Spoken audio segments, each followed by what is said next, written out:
Hey guys, as I've promised a lot of you out there, I'm going to talk about low priced books for college students. I'm extremely proud of my Caltech textbook library that I've collected over the years. And I'm going to show you how to get books for your college courses. So, I want you to do something. Go to gettextbooks.com. Just like this. Go to gettextbooks.com. And I want you to do something for fun. Type right here the book that you remember paying a lot of money for, that you still remember. It wasn't a good experience. You had to pay, and it was a lot of money, but you had no choice. So I want you to type it in here, and then try to see what the price was now, how much you would have saved. What I'm doing here, this may take the difference between college students going to school or not. Also, if you're in the market for some other books, but not necessarily in a big hurry to get it, you can also get a wish list and set a price.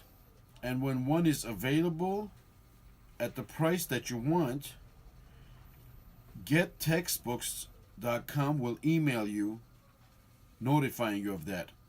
So here's what I want you to do. At the very top right corner here, it says wish list. You may not see it, but if you have it on your screen, you can see it. So go to wish list. In my case, I collect Caltech textbooks as they appear with low prices.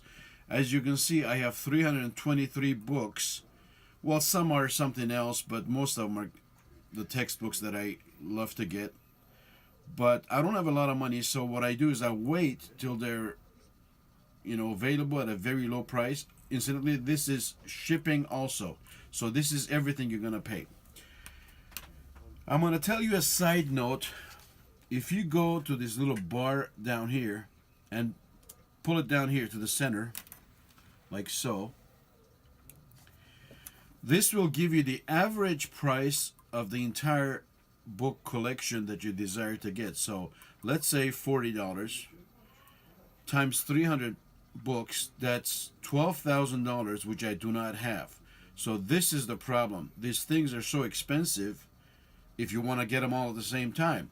Now, if you're trying to make a collection of books like I desire to do, then it's not a problem. What I do is I'm going to pull this thing back up here again, go back to the beginning. You see, I just bought a book for $364. I already paid for that. I bought a book for $388. These are Caltech textbooks today. They're taught at Caltech. This one I already paid like $4 something, but I have to tell you a little caveat here. When I bought this for $4 something, the price jumped. The next one was $540, so I'm going to talk about that. I'm going to talk the specifics of how you maneuver around this thing to get the minimum price. Also, as a side note, please subscribe to my YouTube.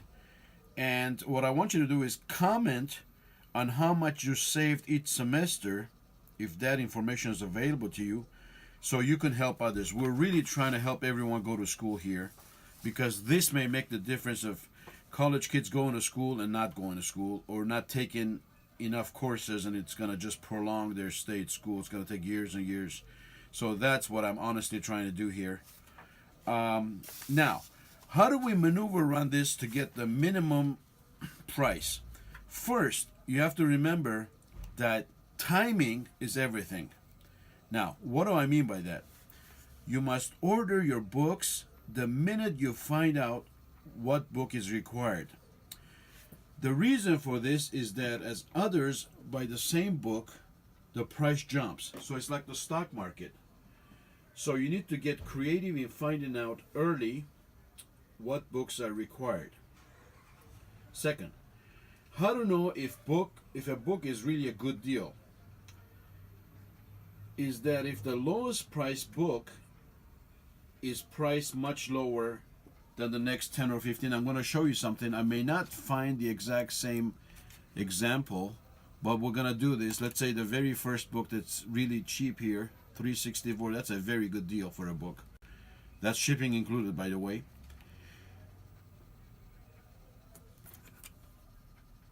Let's say this is 348, but the next one's 20, 21, 22, 23. If the lowest price is really far away from the next 10 or 15, then that's a fantastic deal.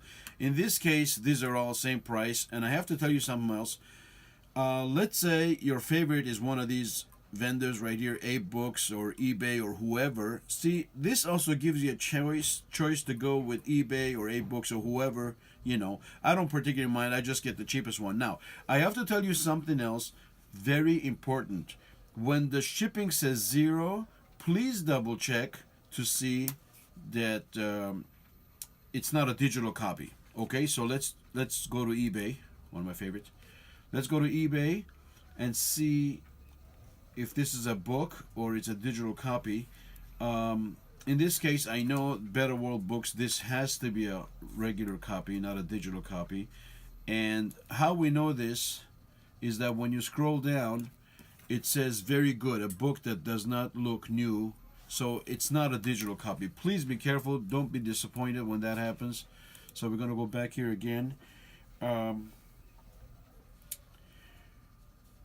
of the things that I have to tell you is that if a book is consistently very expensive, so let's say you're required to buy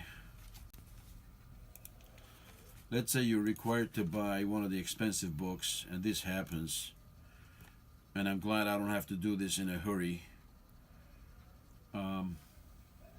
I wouldn't pay for it. But if you have to go to school, let's say you have a nanoscale energy transport at $154. That's the best deal, actually, $154. I would recommend renting that book. Do not ever buy it. If you're like most of us, where we don't have money for school.